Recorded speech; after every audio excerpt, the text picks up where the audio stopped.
शरीर पर लगे घाव तो भर जाते हैं, लेकिन शब्दों से लगे चोट के घाव कभी नहीं भरते।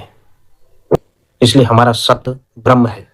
जब भी हम किसी के लिए बोलते हैं, किसी को भी बोलें, तो पीड़ादायक शब्द न बोलें। जब भी हम बोलते हैं तो हम एक सकारात्मक शब्दों का ही उच्चारण करें। ये शब्द जो एक बार बोल दिए जाते हैं वे दोबारा वापस नहीं होते हैं।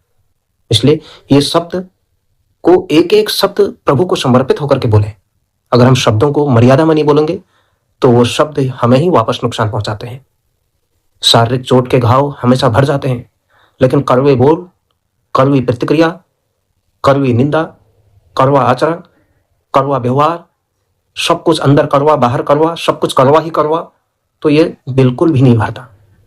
चाणक्य भी कहते हैं कि जब तक कोयल मीठा बोलना नहीं सीख जाती है तब तक वो बहुत अभ्यास करती है, लेकिन जब मीठा बोलती है तो दुनिया उसकी आवाज सुनने के लिए व्याकुल रहती है।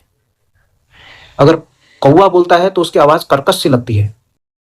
दोनों के रंग रूप एक जैसे ही हैं, दोनों का रंग एक जैसा ही है, लेकिन एक की वाणी मधुर है और एक की वाणी कर्कश है। लेकिन लोग कोयल की ही वाणी को मधुर मानते हैं। इसलिए अगर आप कड़वे शब्द भी बोल रहे हैं तो उसको मीठी भाषा में बोलिए, उसको अच्छी भाषा में बोलिए और सही तरीके से बोलिए, ताकि सामने वाले को उसका बुरा असर ना हो।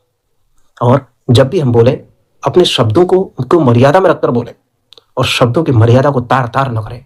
आज समाज में ऐसे ऐसे लोग हैं जो यूट्यूब के माध्यम से, सोशल मीडिया के विभिन्न माध्यमों से भाषाओं की ऐसी सीमाएं लांघ रहे हैं कि समाज में कोई परिवार के सामने उन शब्दों को सुन नहीं सकता है। उन शब्दों के कारण से समाज का वातावरण दूषित होता है।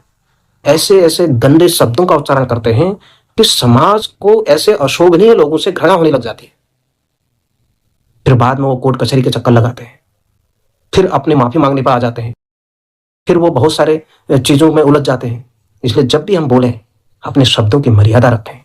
ये शब्द प्रभु का दिया हुआ वरदान है। अगर हम इन शब्दों को गहराई से, सही तरीके से, जो भी हम सोशल मीडिया का उपयोग करते हैं, अगर उसको हम समाज की भलाई के लिए, समाज के लिए दो शब्द अच्छे बोलते हैं तो क्या बुरा है। किसी का विरोध करें तो तथ्यहीन विरोध भी नहीं करना चाहिए, तथ्यात्मक विरोध करना चाहिए।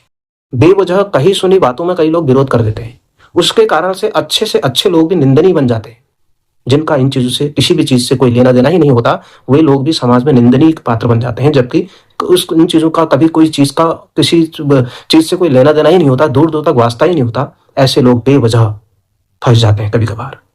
तो कभी भी हम किसी के बारे में कोई भी प्रतिक्रिया दें, सोच समझ के दें और अपने शब्दों को तोल मोल करके बोले। चाहे वो किसी के बारे में बोले, धार्मिक आस्थाओं के बारे में बोले, चाहे समाज के बारे में बोले, या समाज के अंदर किसी भी व्यक्ति विशेष के बारे में बोले। हमारी प्रतिक्रिया स्वच्छ, सुंदर, निर्भीक होनी चाहिए।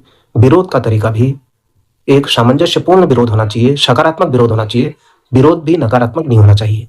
इसलिए शब्दों को सही तरीके से बोलें और समाज की भलाई के लिए अपने एक एक शब्द को लगाएं। अपना परिवार, समाज, देश, राष्ट्र की चिंता करें, अपने निजी हित की चिंता करें, निजी स्वार्थों से ऊपर उठ करके काम करें। गलत शब्दों का उच्चारण समाज के लिए अस्वीकार्य है।